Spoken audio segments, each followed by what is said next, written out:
జ్యోతిషాస్త్రరీత్యా ద్వాదశ రాశుల్లో 11వ రాశి అయినటువంటి కుంభరాశి మిత్రులారా, మీరు ధనిష్ట నక్షత్రం 3-4 పాదములు, శతభిష నక్షత్రం 1-2-3-4 పాదములు, పూర్వభద్ర నక్షత్రం 1-2-3 పాదాలకు జన్మించిన మీరు కుంభరాశి వారిగా పరిగణించబడుతున్నారు. ఈ నెల మీకు శుభాశుభ ఫలితాలు ఎలా ఉన్నాయంటే, శని 7.5 శని నడుస్తుంది, 7.5 శని సంచారం ఏళ్ళనాటి ప్రభావంతో కుంభరాశి మిత్రులారా ఈ నెల ఫలితాలు మిశ్రమంగా ఉంది. సూర్యుడు మరియు బుధుడు 12వ ఇంట్లో ఉంటారు, బృహస్పతి 4వ ఇంట్లో, శుక్రుడు మీనరాశులు 2వ ఇంట్లో, బుధుడు ఈ నెల ప్రారంభంలో 12వ ఇంట్లో, కుజుడు మొత్తం నెలలో 5వ ఇంట్లో, కేతువు 8వ ఇంట్లో, రాహువు ఇంకా శుక్రుడు 2వ ఇంట్లో, బుధుడు మరియు సూర్యుడు 12వ ఇంట్లో ఉంటూ, దీనివల్ల ఏమవుతుంది, ఈ గ్రహాలంతా ఇలా ఉండడం అంటే అధికమైనటువంటి ఖర్చులు ఉంటాయి. గత 10 ఏళ్లలో ఉన్నటువంటి ఖర్చు ఈ ఒక నెల మీరు పొందే అవకాశాలు ఉన్నాయి. బంధువులు రాక, ఇంట్లో సంతోషకరమైనటువంటి ఖర్చు కూడా శుభపరమైనటువంటి ఖర్చులని కూడా చెప్పచ్చు. జీవిత పురోగతి కోసం అవకాశాలు అందిపుచ్చుకునే అవకాశాలు నెల మొదటి భాగంలో ఉంటుందని కూడా చెప్పచ్చు. విడిపోయిన భార్యాభర్తలు కలిసే అవకాశాలు, ఇంటిలో వివాహాది శుభకార్యాలు, ఉపనయన శుభకార్యాలు, భూమి పూజ, గృహప్రవేశ యోగాలను కూడా చెప్పవచ్చు. ఎందుకంటే ఈ నెల వసంత పంచమి, రథసప్తమి, మాస శివరాత్రి, దాంతోపాటు మంచి మంచి శుభకార్యాలు కూడా వస్తున్నాయి. కాబట్టి కొత్త దుస్తులు, ఆభరణాలు కొంటారు. కొంతమందికి కొత్త ఇల్లు, వాహనం వస్తుంది. ఆధునిక శక్తికరమైనటువంటి ఎలక్ట్రానిక్ పరికరాలన్నీ కూడా కొనే అవకాశాలు ఈ నెల ఎక్కువ ఉన్నాయి. పిల్లలు గర్వించదగ్గ విషయాల్లో వార్తలను మీరు వింటారు.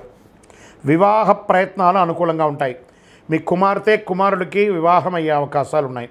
అప్పుడప్పుడు చిన్న చిన్న ఇబ్బందులు వచ్చినా మీ నోరు అదుపులో పెట్టుకుంటే అన్నీ అదుపులో ఉంటుందని చెప్పచ్చు. బంధువుల నుంచి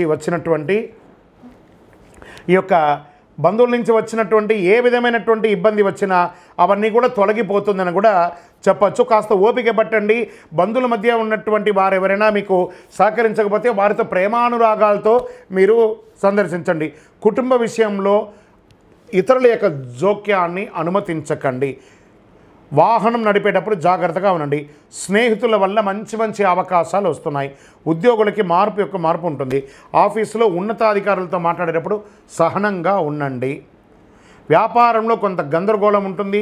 పారిశ్రామిక మరియు వ్యాపార లాభంలో ఊహించిన దానికంటే కూడా ఫలితాలు వచ్చినా మాస ద్వితీయంలో కాస్త తగ్గుతుంది. పరోక్ష ప్రత్యర్థుల వల్ల సమస్యలు వస్తాయి. వ్యాపారంలో కొత్తగా ఏది కూడా ప్రారంభించకండి, ఉన్నదే చాలు. మాస తరువాతి భాగంలో కొన్ని ప్రయోజనాలు ఆశించవచ్చు. కుటుంబ సభ్యులు మీ యొక్క సలహాలకు విలువనిస్తారు. వ్యాపార ఉద్యోగస్తుల్లో ఉన్నటువంటి వారికి కాస్త పై అధికారుల నుంచి కాస్త మీకు ఇబ్బంది వచ్చే అవకాశాలు ఉన్నాయి. ఆరోగ్యపరంగా నోటికి సంబంధించి పుండ్లు లేదా జుట్టు రాలడం వంటి సమస్యల వల్ల సంభవించవచ్చు. ఈ నెలలో వైరస్ లాంటి చిన్న ఏదైనా వచ్చే క్రిమికీటకాలతో ఇబ్బంది వచ్చే అవకాశాలు ఉన్నాయి. కంటికి సంబంధించిన శస్త్రచికిత్స అవకాశాలు ఉన్నాయి. కాళ్ళు తరచూ మీకు నొప్పి వచ్చే అవకాశాలు ఉన్నాయి. బాగా జాగ్రత్త పడండి అని కూడా చెప్పచ్చు. వైద్యపరంగా ఒక టెస్ట్ తీసుకోండి. రాజకీయ నాయకులకి మిశ్రమంగా ఉందని కూడా చెప్పచ్చు. తస్మాత్ జాగ్రత్త. షేర్ మార్కెట్ జాగ్రత్త అండి. మీడియా రంగం వారికి మిశ్రమం. విద్యార్థులు బాగా చదవాలండి. ఈ నెల సానుకూలమైనటువంటి రోజులని చెప్తే 2, 4, 8, 11. చంద్రాష్టమం ఫిబ్రవరి 15, 2, 2025 ఉదయం 5:44 నుండి 17, 2, 2025 వరకు రాత్రి 6:02 అంటే 2.5 రోజులు చంద్రాష్టమం ఉంటుంది. కాబట్టి జాగ్రత్తగా మాట్లాడండి. ఎవరితోనూ మీ యొక్క శృతి మించకుండా మీ మాటలు అదుపులో ఉంచుకొని మాట్లాడండి ఈ 2.5 రోజులు. అదృష్ట సంఖ్య 2, 3, 7. ఏ ఒక్కరిని కూడా వ్యంగ్యపరచి మాట్లాడకండి. అది మీకు కొంచెం స్వతహాగా ఉంటుంది. అది కొంచెం జాగ్రత్త పడండి. పూజించవలసినటువంటి దైవం దక్షిణామూర్తి మరియు హనుమత్ ఆరాధన మంచిది. శుక్రవారాల్లో అమ్మవారిని ప్రార్థన చేయండి. మీ ఇంటి ఇలవేలుపుకి ప్రార్థన చేయండి. మీ వయస్సు ఎంత ఉందో అన్ని దీపాలు వెలిగించండి. హనుమంతుడికి తమలపాకుతో అర్చన చేయండి. దక్షిణామూర్తిని ప్రార్థన చేయండి. గురువారాల్లో పసుపు వస్త్రాన్ని ఒకసారి ధరించండి. అతి శక్తివంతమైనటువంటి కరుంగాళిమాలను ధరించండి. ఈ కరుంగాళిమాల ధరించడం వల్ల ఆరోగ్యవంతులుగా ఉంటారు, ఐశ్వర్యవంతులుగా ఉంటారు, సమాజంలో గొప్ప పేరు పొందుతారు. ఏ విధమైనటువంటి నెగిటివ్స్ ఉన్నా కూడా అవన్నీ కూడా తొలగిపోయి దిగ్విజయం పొందుతారు. ఎవరైనా అడగాలనుకుంటున్నారు లేదా మా ద్వారానే అడగాలనుకుంటున్నారా? 21 వయసు లోపు ఉన్న వాళ్ళు అడగకూడదు, చదువుకోవాలి విద్యార్థులు. 60 వయసు దాటిన తర్వాత మీరు అన్నీ అనుభవించేశారండి, అన్నీ తెలుసు మీకు. జీవితంలో అన్ని వర్గంలో ఉన్నటువంటి వసతులు, కష్టాలు, సుఖాలు అన్నీ పొందారు కాబట్టి మీరు దైవ ప్రార్థన చేసుకోండి, మీకు అన్ని మేలుగా జరుగుతుంది.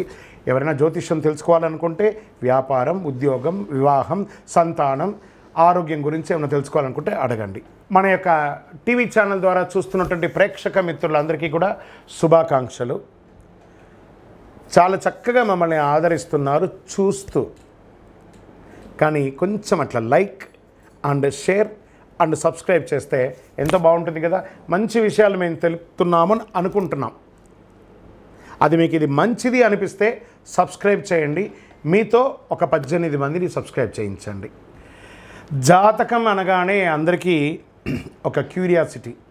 ఈ నెల నాకు ఎలా ఉంటుంది, వ్యాపారం ఎలా ఉంటుంది, ఉద్యోగం ఎలా ఉంటుంది, ఆరోగ్యం ఎలా ఉంటుంది, అసలు నా పరిస్థితి ఎలా ఉంటుంది, అసలు జాతకాన్ని నేను ఎంతవరకు నమ్మొచ్చు, జాతకంలో విశేషాలు ఏంటి అంటే ఇక్కడ వచ్చి గోచార గ్రహస్థితుల్ని దృష్టిలో పెట్టుకొని అన్ని వర్గాల వారిని లెక్క వేసి, ఇది వచ్చి ఒక ప్రామాణికం అన్నమాట. ఈ లెక్క వేసి ఏ గ్రహాలు ఎలా ఎలా ఉన్నాయి, వారి యొక్క ఫలితాలు ఎలా ఉంటాయనే దాన్ని లెక్క వేసి చెప్పడమే ఈ యొక్క రాశి ఫలితాలు. మీ యొక్క వ్యక్తిగత జాతకానికి ఇది ఒక 40% మాత్రమే వర్తిస్తుంది. మీ సంపూర్ణ జాతకం తెలుసుకోవాలి అని అనుకుంటే మీ పరిసర ప్రాంతాల్లో ఉన్నటువంటి జ్యోతిషాస్త్ర నిపుణుల్ని మీ యొక్క date of birth, time of birth, place of birth ఇచ్చి తెలుసుకోండి. మళ్ళీ చెప్తున్నాను, జ్యోతిష్యం, జాతకం అనేది పడుతున్న వర్షానికి ఒక గొడుగు మాత్రమే, కానీ జ్యోతిష్యం జీవితం కాదు. మీరు మిమ్మల్ని నమ్మండి, జ్యోతిష్యం ఆ దారిలో మీకు సపోర్ట్ చేస్తుంది.